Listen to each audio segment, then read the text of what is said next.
Roger Wallace, Noah Gross with you. Longhorns advance in the college football playoff 38-24 over Clemson today, taking care of business. They do it with a bruising ground game, a big home run from Jaden Blue of 77 yards, a goal line stand right there from Big Bill Norton. But looked like they might run away and hide, and certainly didn't end up that way. Yeah, a lot of big takeaways from this one. Sark post-game said a lot of things. One of the things he talked to the team about was he challenged them to be better running the ball, especially after the SEC championship game. That's something we talked about. I think it was 60 rushing yards combined in their 2 losses this season, both to Georgia. So that's a big focus for this team. And then they were moving it well early, and then Quintravian Wisner goes down.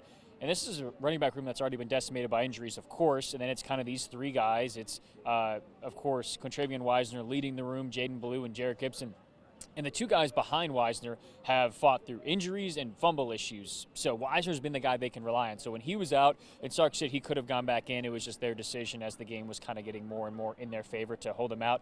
But, man, Jaden Blue stepped up, and that's what I think Texas fans thought he could be. So explosive. It's so fun to watch him. Like, when he hits a hole and tries to make a guy miss, he's got such quick feet. And what a sigh of relief for him with this season with, ankle injury, fumble issues. And even Jarek Gibson got a big carry on that first drive. It was like Wisner, Jaden Blue, Gibson back to back to back. So the running game was definitely the story for Texas. And if they can run like that, man, they're going to be tough to stop. Yeah, and it's an offense that came alive with 28 in the first half, the most in the first half since the Florida game, and only a couple other games they had that many points. And then offense goes a little quiet. They have the long drive to start the second half, but they only get a field goal out of it.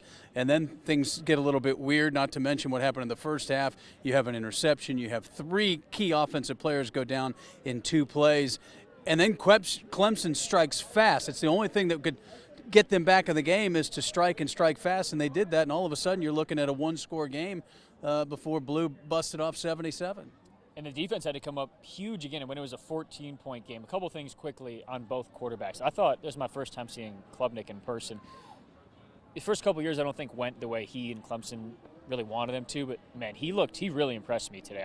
I thought he was really good, and he tested that Texas defense, and I believe that's only the second time Texas has had a touchdown scored on them on the opening drive, the other being, I think, Vanderbilt. So they were tested, but they responded as well. And it's those big moments for the Texas defense. You think about the Ethan Burke stop in College Station against A&M, where they were trying to punch it in on 4th and goal. And then, as you mentioned, back here, Bill Norton, I was just watching him from the press box today, just talking about how massive that dude is. I mean, they call him Big Bill Norton, and for him to get a moment like that has got to feel pretty good transferring into this program. So the defense, they gave up more yards, more points today than I think they're used to, but they are able to have these big moments to kind of snatch momentum back, whether it's something like that, like a goal line stand, or when the offense turns the ball over and it's a sudden change defense that they talk about so much. They've had those moments this year where they can get the ball right back and kind of stop. So the defense, I know it's not the day they wanted. Michael Taff and Jahdae Barron talked about they still have a lot of room to improve, but overall they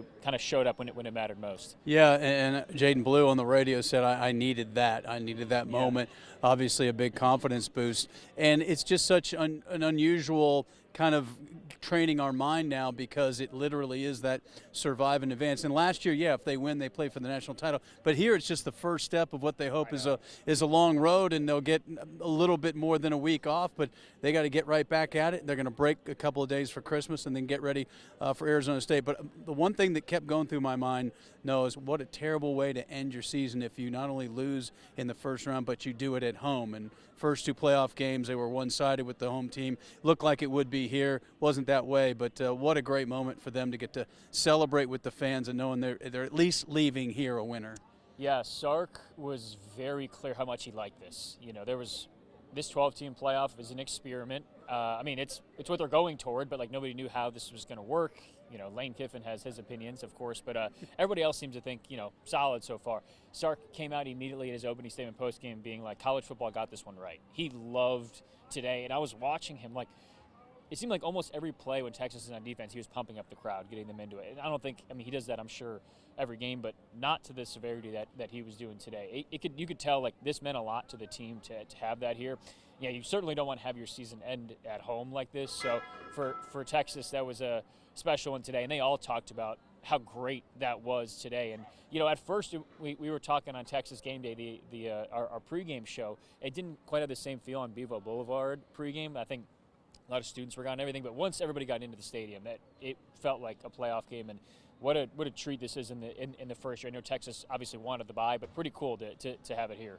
Yeah, and you guy like Quinn Ewers, who played well, had the hot start, perfect on the opening drive to get the touchdown, had the great throw to Gunnar Helm for the touchdown. Looked like that might be kind of the nail at the end of the half, but had to make some plays in the second half. And again, this team in the second half, it seems like when they're holding a lead, that's when, if the offense gets a little sluggish and you misfire a couple of times, but to think of what they did when they had to at the end of the ball game, and even the Jarrett Gibson run, because again, Clemson had a chance to get the ball back, and all they needed was to get in position to get an onside kick, but they never did it. And so this Texas team, after the loss to Georgia, some key injuries, now they get to go play an Arizona State team that nobody thought was going to be in this position in late December. Yeah, a couple of things about what you just said. First, Gunnar Helm, I think, broke the single-season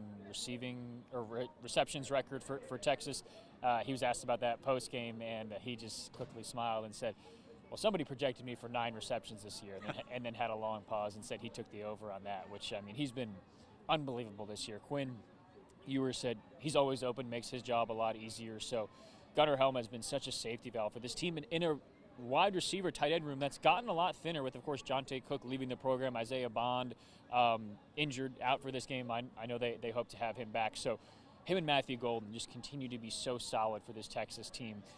As far as moving forward on the injury front, Jake Majors as well was out, had that blindside block on the interception. Another one that was like Contravian Wisner, according to Coach Sark, said he could have gone back in, but they elected to keep him out. So positive sign for Texas moving forward. Hayden Conner, who moved to center, said it was definitely weird for him, but Jake Majors is such a good role model in that position, so he was able to kind of move it from there. But yeah, I think Texas is, like we were talking about before, pretty much the same point favorite they are against Arizona State that they were here against Clemson. So Longhorns still a big favorite, but I mean, that Arizona State team's been doubted all season long, picked like last in the conference. So that's going to be a fun one as they try to stop Scadaboo, the running back. And quickly, Barron Sorrell was asked about Arizona State and how good Scadaboo is and things like that.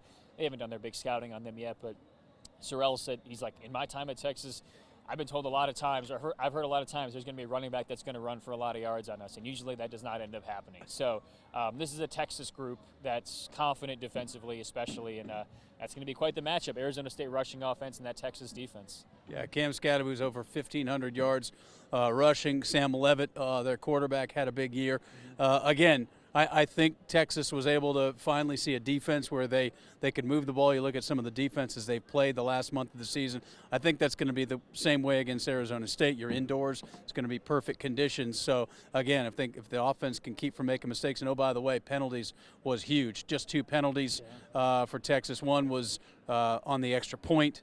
So, that's something we didn't talk about because it wasn't a negative, but that's huge. I mean, all the pass interference calls on Clemson today. And, yeah, just quickly, I wanted to mention, like, the players, every time, like, the offensive players were asked, especially the offensive players were asked about, like, how can you guys get better? What's a big focus? It was, like, penalties.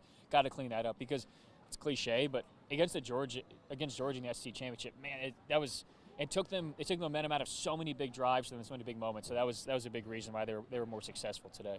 So Longhorns, another 12-win season, but they got a chance for 13 and beyond as they'll take on Arizona State. I guess they were formally invited to the Chick-fil-A Peach Bowl, which was funny because they obviously were going there regardless. The Bulls are trying to hang on to what they had. I know, like the president of it came in and like handed it off to Sark, who was like, "It's an honor," and then like asked for a golf clap from the media as well. So it was a kind of a funny moment there post game. It'll be interesting to see. Texas had such a great turnout of the SEC championship game. How will the Longhorns fare going back to Atlanta? Will a lot of them say, "I'm going to catch up with them in Arlington in the semifinals"? It's just kind of uncharted waters for all of us. But we do know noon Central on New Year's Day, Texas will take on Arizona State for a trip to the Final Four. For Noah Gross, I'm Roger Wallace. Have a happy holidays.